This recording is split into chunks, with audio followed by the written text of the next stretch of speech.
Today, I want to talk about academic burnout, and I'm going to do a couple of episodes dedicated to this topic because burnout is not a fringe issue, is it? Let's be honest. I'm sure we all know people who have gone off sick with stress leave, burnout, however you want to call it. It really is a pervasive reality that is affecting scholars in higher education, whether it's very early career scholars who are just finding it very difficult to make that transition to from a very sort of closeted PhD kind of world into the full thrust of academic life, or whether it's the mid-career scholar who's just accumulated so many responsibilities they don't know what to do with themselves, or if it's the senior scholar who is burnt out from managing other people's emotions and managing colleagues, which is incredibly draining.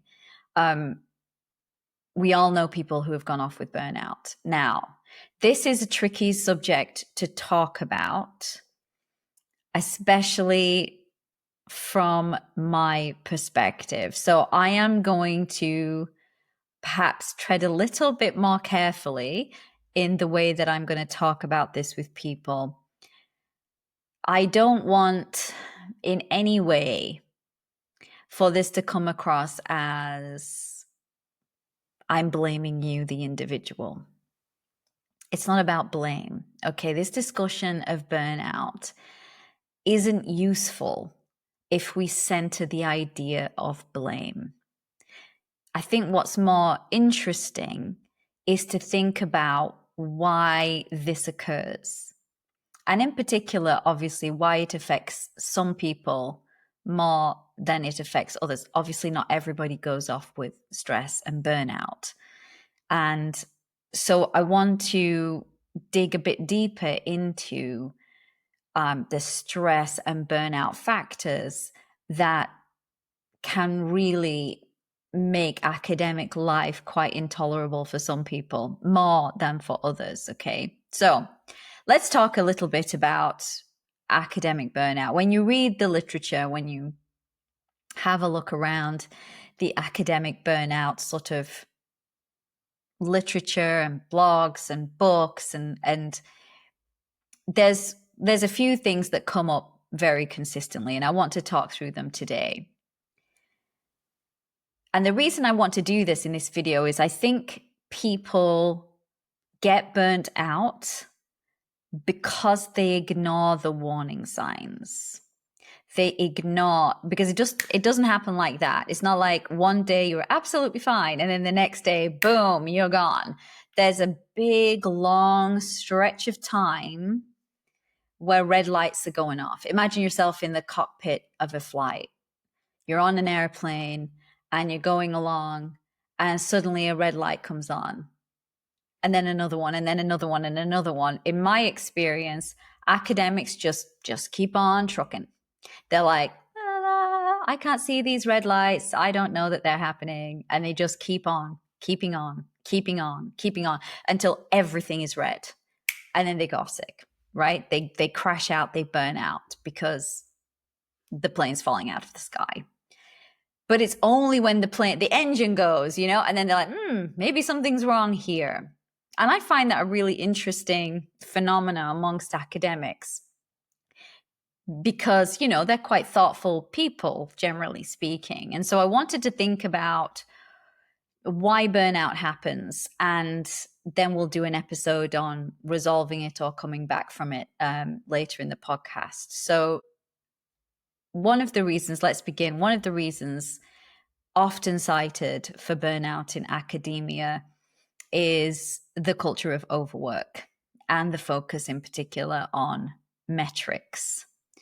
So productivity metrics are the reason academics burn out. Now, if that was true, everybody would burn out because we're all subjected to the same productivity metrics.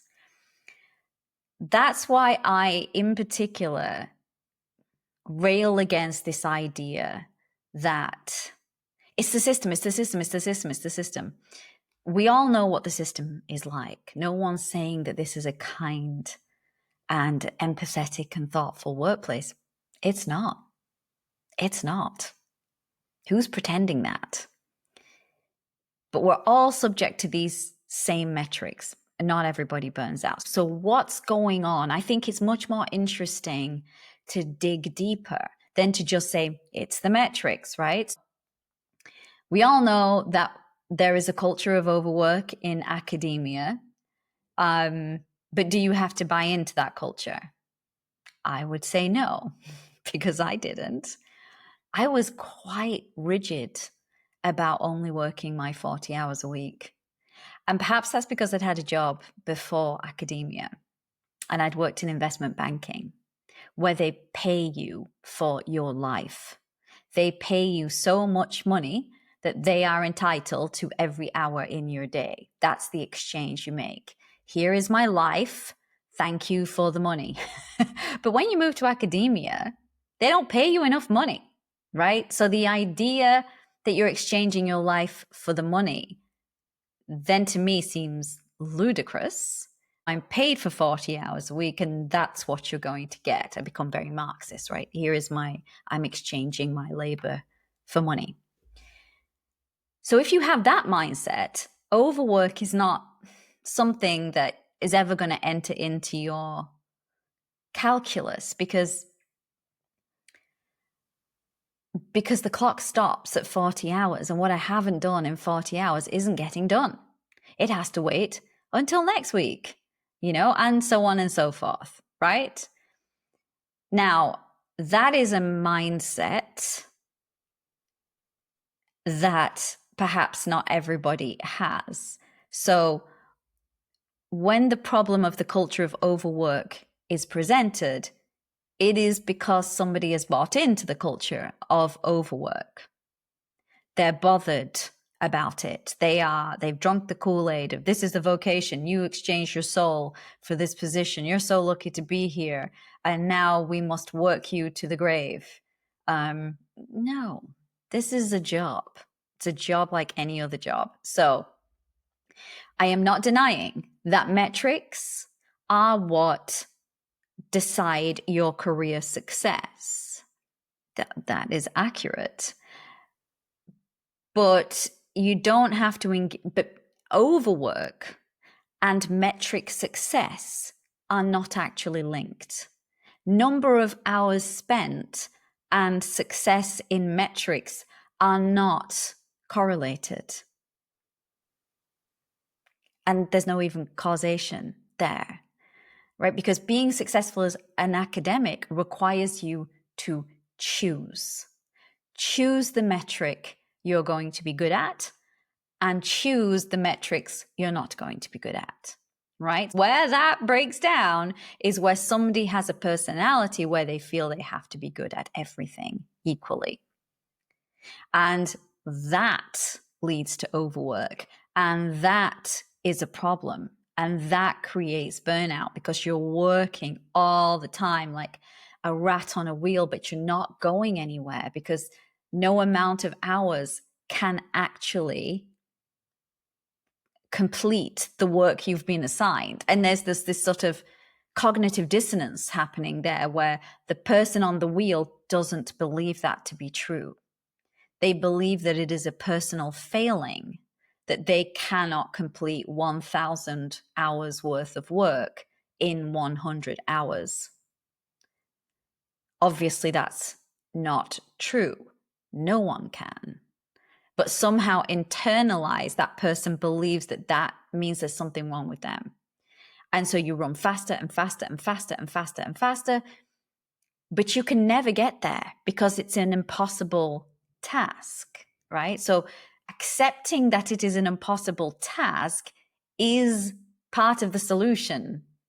You will never hit that target that you're going for. So once you kind of can recalibrate and understand that no amount of hours is going to enable you to complete the assignment, then you can, I hope, let go of it. So yes, metrics are a problem. They're a problem for a whole boatload of reasons outside of academic burnout, but they're not the reason for academic burnout. It's what we choose to do in response to those metrics that is the reason that we get burnt out. So, if your idea of being an academic is long hours, no lunch, constant multitasking, busy work, running, frenetic, I'm behind, that is the recipe for burnout. You will eventually burn out. But so if you have a different mindset, you won't, because that other mindset is compounding your stress all the time. And that's accelerating burnout. Metrics. The second thing I found in the literature, and for me, this is really it. This is the real reason people burn out. And it's something I talk about a lot with my clients and in my coaching programs. This is the one that gets me into trouble. Now, the way it's presented in the literature is values-based. My personal values are in conflict with institutional expectations. So that's how you will read about misaligned expectations in the literature. I talk about it in a perhaps a bit more straight talking kind of way, a little bit more pragmatic.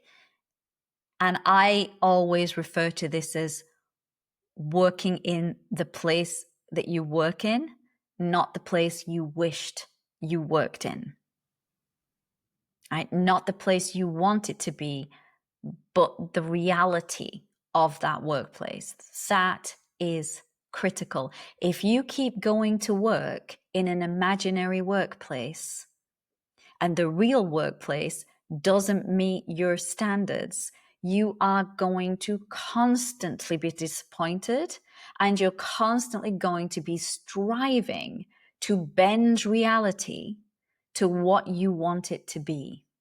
And that, for me, is the single driver of burnout. You want things to be a different way. You want people to behave differently. You want your colleagues to see sense. You want the institution to operate efficiently and normally and sensibly. You cannot grasp why this can't be so. And you're in a constant battle trying to make it. That is going to burn you out faster than that. You are going to be a goner. This is the seat of it all, as far as I'm concerned, but it is not necessarily expressed like I've just expressed it, okay? Because when people talk about the clash between your values and the institution's values, there's some idea there in just the way it's expressed that one of you can change. It's like a bad marriage, right? You go to counseling, and then there's some kind of middle ground we can meet. No, because the institution isn't a person. It's got its KPIs and its profit margins and its numbers, and it's not going to bend because you think it should. You are going to be very frustrated in that situation. For me, this is the key to all burnout. Okay, that was number 2 on what I found in the literature. Third thing I found in the literature, which in a way I feel is a little unfair, but anyway, I'm going to put this into the bulk of perfection and imposter syndrome. There's a lot of perfectionism in academia, and that's often, correlated with imposter syndrome. If we don't feel we're worthy or good enough, we try harder and harder and harder to make everything perfect so that we can get that validation. So that's why they're always taught together. So there's a bit of the literature that talks about the impossibly high standards that academics hold themselves to, and that and I mean, I do come across this with my own clients, and someone's just popped into my mind there, where her standard of what is acceptable is up here, let's say for a journal article. And I'm like, it's fine here. It's not only fine here, it's it's kind of 4-star. We don't need to keep going. We've hit the level. Like, let's let it go now. And when they can't do that, they're never satisfied. I think it's a dangerous mindset when you're never satisfied with your work. You don't want to be satisfied with mediocre work. Who does? But that feeling, even when other people are telling you, no, this is fine, and you keep on thinking it's not, I think makes a lot of your job feel bad. It makes you feel like a bad person, like you're inadequate. And that's obviously not a great emotional state to be going to work in every day. This persistent fear of being found out and so on. There's not a lot of room for self-compassion. There's not a lot of room for compassion, therefore, for others, I think. And I think I always, but I think this is does that really fuel burnout? Of course, working harder and harder and harder and harder to make it better and better and better and better, possibly, kind of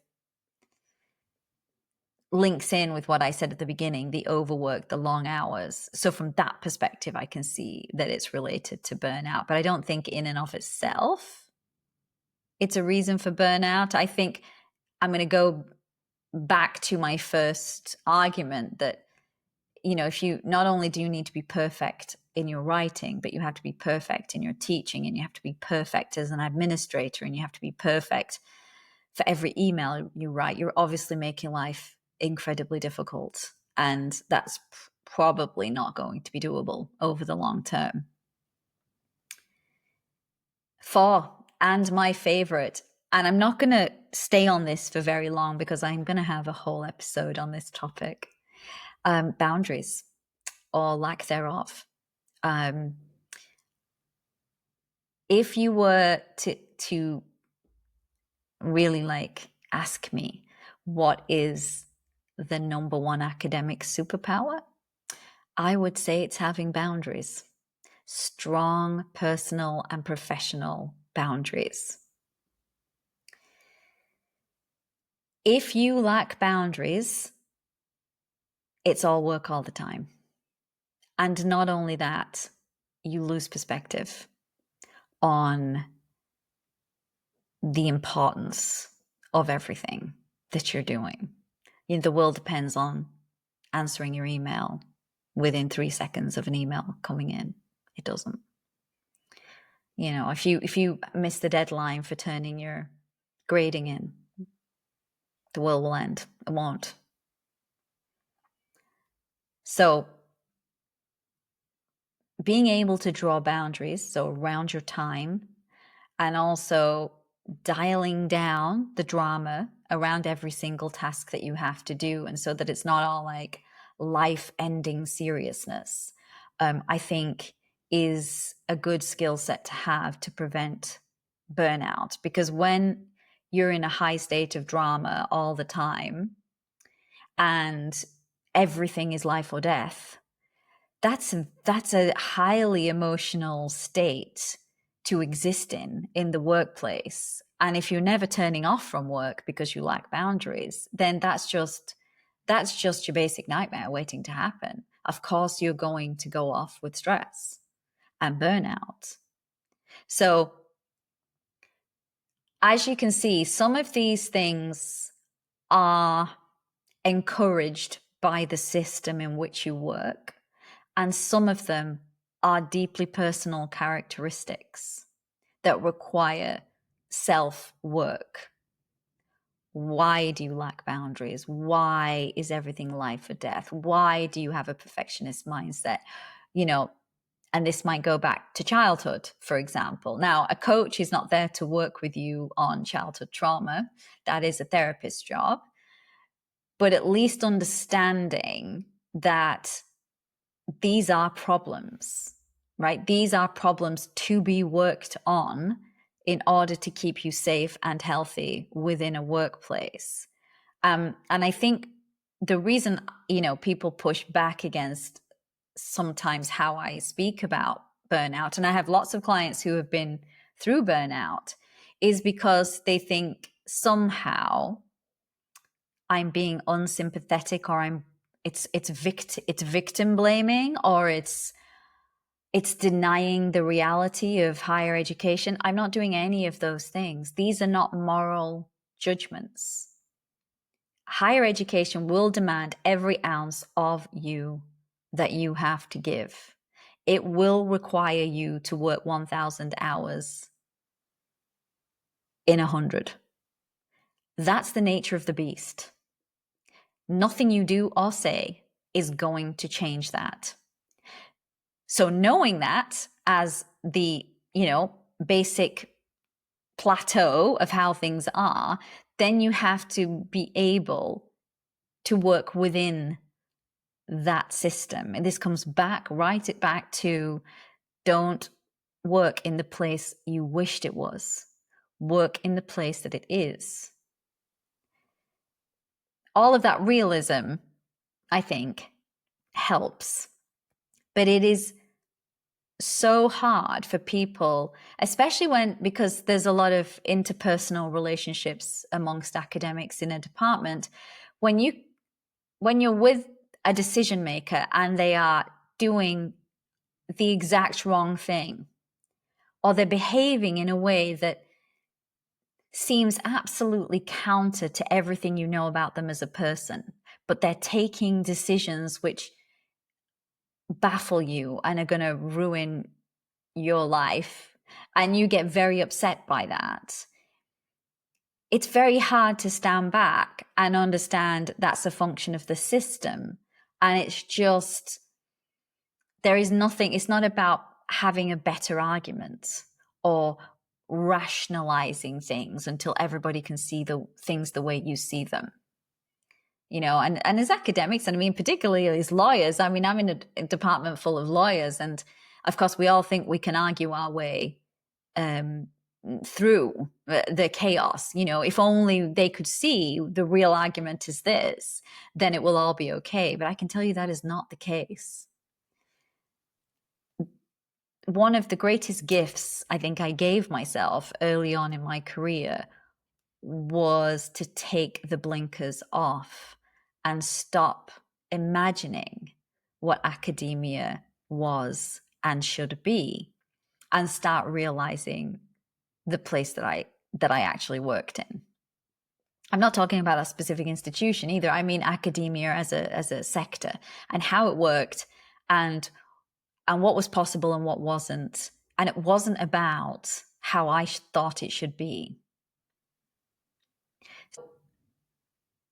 These are the conditions that lend themselves to burnout: lack of boundaries, perfectionism, misaligned expectations, and the culture of overwork, where you have bought into the idea that you are meant, in fact, to tick every metric that is available.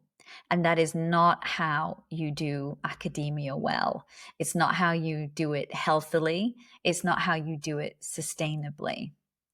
And one of the main pillars of my coaching philosophy here at Academic Coach is to help people thrive in their job, but to do so sustainably, not to do binge and bust writing, not to overwork past their paid hours, that it is sustainable, quality work that will get them where they want to go without burning out, without having sick leave for endless periods of time. Because of course that's the very last thing that is going to help you get where you want to go, because the recovery from burnout takes a very long time.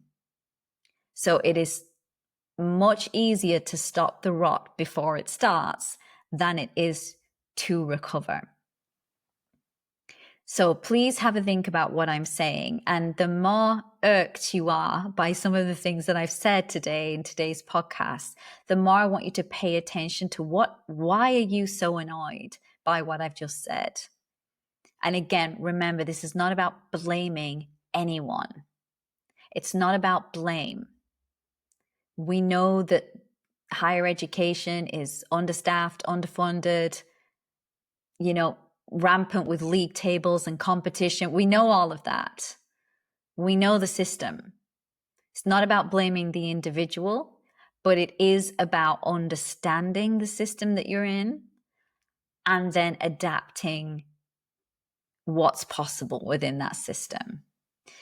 That, to me, aligning your idea of what the workplace is to how you're working within it is the key ingredient to avoiding burnout.